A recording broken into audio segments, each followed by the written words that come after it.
मंगलवार को महादेवा के ऑडिटोरियम में भाजपा के द्वारा एक विशाल जनसभा का आयोजन किया गया। इस जनसभा में जनपद के चारों तरफ से आई जनता की भीड़ देखने को मिली। इस जनसभा के मुख्य अतिथि के रूप में प्रदेश के डिप्टी सीएम केशव प्रसाद मौर्य का भव्य स्वागत बाराबंकी लोकसभा प्रत्याशी राजरानी रावत व पार्टी के कार्यकर्ताओं के द्वारा किया गया। इसके बाद डिप्टी सीएम ने जनता को संबोधित करते हुए भाजपा को जिताने की अपील की। तत्पश्चात उन्होंने सीधा निशाना विपक्षियों पर साधा और कहा कि इंडिया गठबंधन की जमानत इस बार जब्त हो जाएगी, क्योंकि जनता को पता है कि सिर्फ भारतीय जनता पार्टी ही देश का विकास कर सकती है और कोई पार्टी नहीं कर सकती है। गुंडे और भ्रष्टाचारियों को लेकर ये लोग चुनाव लड़ रहे हैं। इनके पास भारत के प्रधानमंत्री नरेंद्र मोदी के टक्कर का कोई नेता नहीं है। जब सपा की सरकार थी तब इनके गुंडे सपा का झंडा लगाकर खाली पड़ी जमीनों पर खूब जमकर अवैध कब्जा किया और आज भाजपा सरकार ने उन सभी लोगों की कमर तोड़ने का काम किया। हमारी सरकार ने देश के 50 लाख लोगों को नौकरियां दी है। बीते दिनों में हुए भगवान श्री राम के प्राण प्रतिष्ठा में निमंत्रण के बावजूद भी राहुल गांधी व अखिलेश यादव नहीं गए। ये लोग सिर्फ जातिवाद की राजनीति करते हैं। देश को आत्मनिर्भर भी बनाते हैं, देश को सुरक्षित भी बनाते हैं। आतंकवादियों के प्रवेश का द्वार जो बन चुका था जम्मू कश्मीर, वहां 370 हटा करके सबका साथ, सबका विकास, सबका विश्वास, उस पर वो खड़े उतर रहे हैं, 100% काम कर रहे हैं। हमारे पूर्व प्रधानमंत्री हुए राजीव गांधी जी, उन्होंने संसद में एक बात कही थी कि जब बनाया, फिर 2017 का विधानसभा चुनाव आया, उसमें आपने 325 विधायक जिताया। लेकिन 2017 में यूपी में बीजेपी सरकार बनने से पहले आपको याद नहीं होगा, मैं याद दिलाता हूं। बताइए सपा की सरकार के समय गुंडागर्दी थी कि नहीं? अब ऐसे हाथ उड़ा रहे लगता है थोड़ी से थी, ठीक ही नहीं? सब लोग हाथ उड़ा बताओ, ठीक ही नहीं थी? सबका साथ, सबका विकास, सबका विश्वास, उस पर वो खड़े उतर रहे हैं, 100% काम कर रहे हैं। हमारे पूर्व प्रधानमंत्री हुए राजीव गांधी जी, उन्होंने संसद में एक बात कही थी कि जब 1 रुपया दिल्ली से हम बेचते हैं तो 10 से 15 पैसे हमारे क्षेत्र में पहुंचता है, गांव तक पहुंचता है, व्यक्ति तक पहुंचता है। मोदी जी के जेहन में वो बात थी। मोदी जी प्रधानमंत्री बनने के बाद उन्होंने सबसे पहले लोगों का जनधन खाता खुलवाया।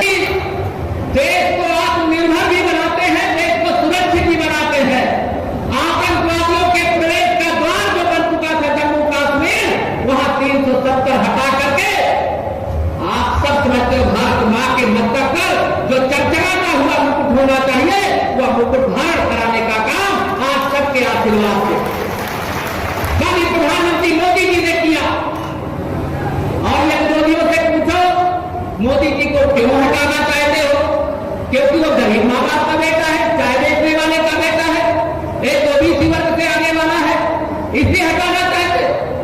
मैं इन लोगों से सवाल पूछता हूं, यहाँ जो सपा बसपा कांग्रेस गठबंधन के जो भी प्रत्याशी, मुझे प्रत्याशी का भी नहीं मालूम है कौन है और जानना भी नहीं चाहता, आप ही लोग जानते रहो, लेकिन इनसे पूछना चाहता हूं, अरे बताइए श्री राहुल गांधी जी, बताइए श्री अखिलेश यादव जी, बताइए बहन मायावती जी, अयोध्या में राम भगवान का जो मंदिर है वो राम का ही मंदिर है कि राष्ट्र का मंदिर है? राम मंदिर राष्ट्र का मंदिर है। आपको वहां दर्शन करने के लिए जाने की फुर्सत नहीं मिली। गुजरात के अंदर केवड़िया में लौह पुरुष सरदार वल्लभ भाई पटेल की सबसे विशालतम प्रतिमा लगी है। श्रीमती सोनिया गांधी जी, श्री राहुल गांधी जी, श्रीमती प्रियंका वाड्रा जी, श्री अखिलेश यादव जी, बहन मायावती जी, आपसे पूछना चाहता हूं कि सरदार पटेल की मूर्ति पर पुष्पांजलि करने के लिए क्यों नहीं गए? इसका जवाब है क्या इन लोगों के पास? अगर आपसे मैं यहां पर कहूं, अभी पिछले दिनों जब रामलला का 22 जनवरी 2024 को प्राण प्रतिष्ठा का कार्यक्रम था, बताइए कांग्रेस और सपा को भी न्योता गया था कि नहीं? प्राण प्रतिष्ठा का मालूम है कि नहीं गया? गया था कि नहीं गया था? ये लोग आए थे समारोह में। अगर उनसे मैं पूछूं, श्री अखिलेश यादव जी, आपके पास माफिया मुख्तार अंसारी की कब्र पर फतिहा करने के लिए 500 किलोमीटर तक जाने का मौका मिल गया और मेरे रामलला का दर्शन करने का मौका आज तक आपको नहीं मिला। इसकी उत्तर प्रदेश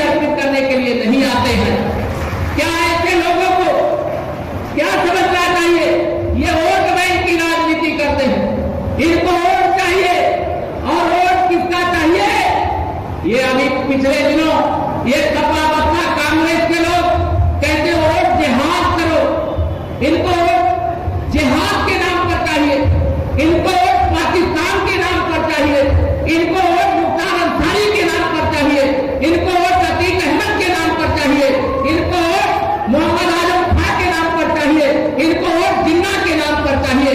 अब इस देश के अंदर इन सबके लोगों के नाम पर वोट मिलने वाला है क्या? मिलने वाला है क्या? अब वोट राम के नाम पर देंगे, चाहे रोटी के नाम पर देंगे, चाहे राष्ट्र के नाम पर देंगे, चाहे भारत के उज्जवल भविष्य के नाम पर देंगे, चाहे विकसित भारत की गारंटी पर नाम वोट देंगे, चाहे बाराबंकी का इतिहास याद करो।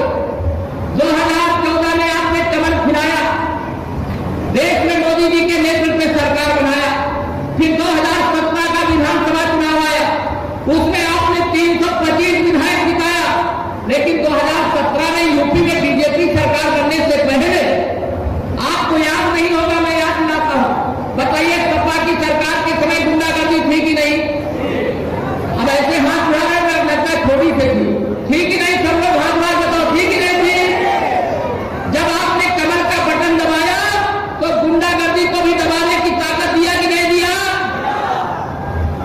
जब सपा की सरकार थी, मैं कहता हूं जब जिस गाड़ी में सपा का झंडा, उस गाड़ी में बैठा गुंडा, बताइए सही है कि नहीं सही? जब सपा की सरकार थी तो सपा के गुंडे भूमाफियाओं का नारा खाली प्लाट हमारा, बताओ प्लाटों पे कब्जा होता था कि नहीं? गरीबों, किसानों, व्यापारियों की जमीन, मकान, दुकान, प्लाट पर कब्जा होता था कि नहीं होता था? मैंने कहा श्री अखिलेश यादव जी, फिर राहुल गांधी जी, बहन मायावती जी, आपको राजनीति में जब सत्ता में आने का मौका मिला तो आपने राजनीति का अपराधीकरण कर दिया, अपराधियों का राजनीतिकरण कर दिया। ये मुख्तार अंसारी संसद और विधानसभा में जाने के लायक थे क्या? अतीक अहमद को लोकसभा का टिकट देना चाहिए था क्या? लेकिन उन्होंने उनको टिकट दिया। एक ने राजू पाल जैसे एक बसपा का विधायक था, राजू पाल की जिंदहाड़े हत्या करने वाले का महिला मंडल समाजवादी पार्टी ने किया। कृष्णानंद राय जी के विधायक थे भाजपा के, उनकी हत्या करने वाले अनेक हत्याओं के आरोप है। वो तो हार्ट अटैक से मौत हो गई, नहीं तो फांसी के फंदे पर लटकाए जाते। आप सबको मैं कहना चाहता हूं, ये गुंडागर्दी समाप्त होनी चाहिए कि नहीं समाप्त होनी चाहिए? जब कांग्रेस की देश में सरकार थी, सपा बसपा के समर्थक थे, उस समय देश की संसद में खड़े होकर के देश के प्रधानमंत्री श्री राजीव गांधी जी, श्री राहुल गांधी जी के पिताजी कहते थे कि हम दिल्ली से 1 रुपया भेजते हैं तो 15 पैसे पहुंचता है। ये 85% का घोटाला